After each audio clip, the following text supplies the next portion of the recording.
Assalamualaikum, ketemu lagi bareng gua Cacung dan ini adalah jam tangan Alba. Kalau kotaknya kecil gini biasanya nih buat Alba yang harganya murah-murah aja ya, antara 600 sampai 700 ribuan ke bawah lah. Oke, langsung aja kita buka.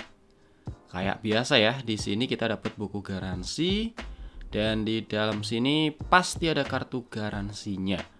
Nah, ini berlaku selama 1 tahun. Kalau nanti kalian mau beli juga, gue udah siapin link pembelian dari toko yang recommended. Kalian bisa cek di deskripsi. Oke, ini dia jam tangannya. Alba AS9K51X1.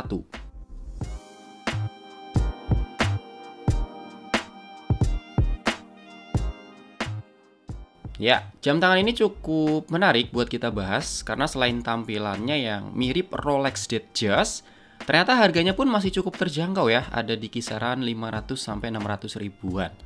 Dan yang lebih menariknya lagi, dengan harga segitu, jam tangan ini punya build quality yang mantep banget karena udah menggunakan material stainless steel untuk casing depan belakang dan juga strapnya. Nah, kalau dilihat dari harga dan material yang dipakai sih harusnya ini worth it banget ya. Tapi untuk lebih yakin lagi, sebelum memutuskan untuk beli Alba AS9K51X1 ini, kita perlu juga cek kualitas detail dan ukurannya. Yuk, langsung aja kita bahas. Oke, kita mulai dari dial ya. Di sini dia single layer, polos, tapi ada efek sunburst-nya juga kalau kena cahaya. Dan warna hijaunya ini cakep. Hijaunya hijau tua atau hijau gelap, jadi kelihatannya tuh lebih elegan dan kesannya sopan banget kalau jadiin dress watch. Untuk variannya sendiri ada banyak, ada yang dial hitam, dial biru, ada yang case dan rantainya gold juga. Dan kalau di Alba tuh beda warna udah beda tipe. Jadi ini gue udah kasih gambar sekaligus tipenya, biar kalian lebih gampang kalau mau nyari di marketplace. Atau kalau mau lebih praktis, gue udah siapin juga masing-masing link pembeliannya di deskripsi. Kalian tinggal klik aja. Kemudian soal detail, kalau gue lihat sih untuk printing-printingnya bagus, rapi, warnanya juga tegas. Terus bagian hands juga kelihatan rapi, cuttingnya halus. Cuma untuk jarum detik, ini penyakit langganan jam tangan kelas entry level sih ya. Jarum detiknya nggak pas menunjuk ke arah marker. Tapi ini masih wajar aja lah, karena di brand lain pun harga segini masih punya problem yang sama. Dan kalau mau, sebenarnya masih bisa dibenerin kok. Tinggal bongkar aja jarum jamnya, terus pasang lagi dengan posisi yang lebih presisi. Kalau masalah ini gue masih bisa terima sih. Nah, cuma yang gue sayangkan di sini adalah bagian markernya. Sebenarnya bagus sih udah applied, bentuknya juga nyetel ya sama dial dan hands-nya. Cuma kalau ngomongin detail, ini agak berantakan. Kalian bisa lihat nih, warna putih di markernya, ini banyak yang nggak center. Posisinya nggak tepat di tengah-tengah lah. Emang sih kalau nggak diperhatiin bener-bener ya nggak akan kelihatan banget. Tapi tetap aja kan ini jadi poin negatif buat Alba AS9K51X1 ini. Gue nggak bilang keseluruhan produk Alba kayak gini ya, tapi khusus buat unit yang lagi gue review ini aja. Karena sebelum-sebelumnya gue udah banyak juga review Alba, dan gue baru nemuin kasus yang kayak gini. Terakhir gue nemuin kasus kayak gini tuh kalau nggak salah pas review jam tangan Cina yang harganya 100 atau 200 ribuan lah. Tapi gue lupa seri apa. Terus untuk bagian yang lain sih kalau gue lihat fine-fine aja. Kayak dead window-nya ini rapi. Terus luminusnya juga udah bagus. Walaupun bukan yang terbaik ya. Tapi segini sih udah bagus lah buat ukuran dress watch dengan harga 600 ribuan. Berikutnya untuk dial window, di sini menggunakan material mineral kristal dengan kualitas yang udah jernih banget. Dan bentuknya dia flat atau datar. Jadi mau dilihat dari berbagai sudut pun dialnya tetap kelihatan jelas. Terus ada cyclops-nya juga ya. Cakep sih menurut gua. Kemudian untuk bezel bergeriginya ini ikonik banget. Dan bagusnya ini dieksekusi dengan detail yang sangat baik. Terus material yang dipakai pun stainless steel, sama kayak case-nya ya, karena ini nyatu. Dan untuk case-nya sendiri di sini pakai dua jenis finishing. Untuk dominannya polish atau glossy, dan sedikit ada sentuhan finishing brush di area lug bagian atas. Ini kombinasi yang cakep banget. Terus untuk crown-nya standar-standar aja, ada di posisi jam 3. Lanjut untuk bagian strap, ini materialnya stainless juga. Dan pakai dua jenis finishing yang sama juga ya kayak case-nya. Jadi ini matching banget. Cuma untuk jenisnya dia bukan yang solid bracelet. Dan selama gue review Alba dari yang harga 400 sampai 1 jutaan emang gue belum pernah nemuin yang udah pakai solid bracelet. Tapi ini juga termasuk bagus sih, materialnya stainless jadi bakalan lebih awet lah. Tapi sayangnya untuk lebar lugnya ini nanggung banget, 21 mm. Dan ini bakalan jadi poin minus lagi. Kenapa? Karena kalau kalian punya jam tangan ini dan mau ganti strap, kalian bakal kesusahan buat nyari strap pengganti yang ukurannya pas.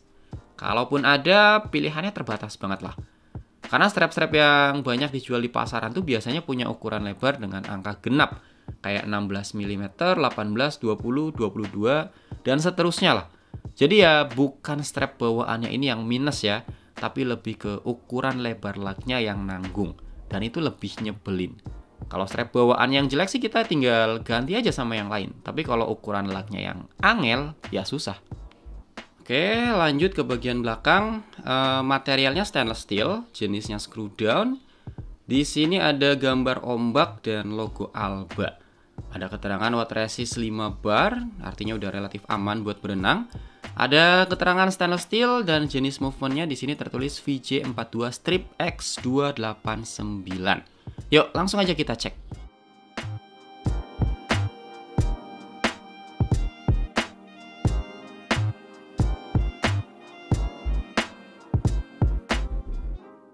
Oke, ini dia mesinnya dari SII, singkatan dari Seiko Instrument Inch. Pastinya ini produk Seiko ya, jadi untuk kualitasnya udah pasti mantap. Untuk tipe mesinnya sendiri sesuai yang tertulis di caseback, VJ42B.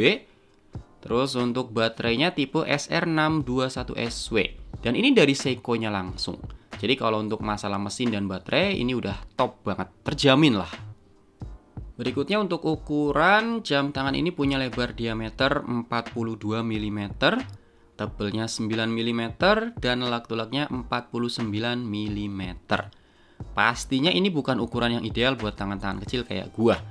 Buat info aja, lebar pergelangan tangan gue ini cuma 48 mm, jadi masih lebih panjang jarak lug-to-lug jam tangan ini. Kalau tetap mau maksain pakai, ya jadinya kayak gini.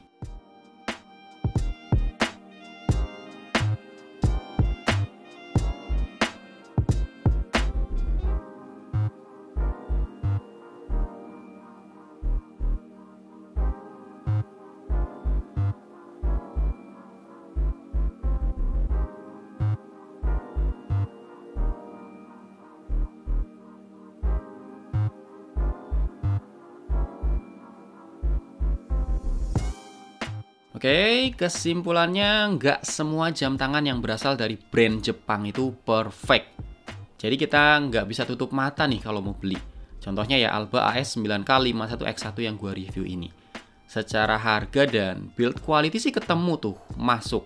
Tapi dari segi kualitas detail kita tetap harus cek lagi. Minimal nonton reviewnya dulu lah ya, biar kita tahu kurang dan lebihnya. Dan setelah gua review, gua simpulin untuk kelebihan dari jam tangan ini, yang pertama dia affordable. Harga, build quality, dan mesinnya udah bagus banget.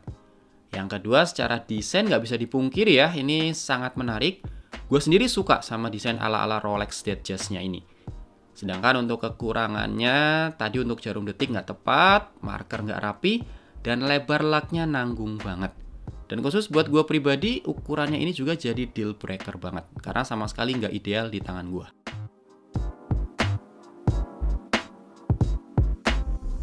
Oke guys, itu tadi review dari Alba AS9K51X1 ini. Semoga videonya bisa ngasih informasi yang bermanfaat ya. Makasih banget buat yang masih nonton sampai menit ini. Silahkan like kalau suka dan dislike aja kalau nggak suka. Sampai ketemu di video berikutnya. Assalamualaikum.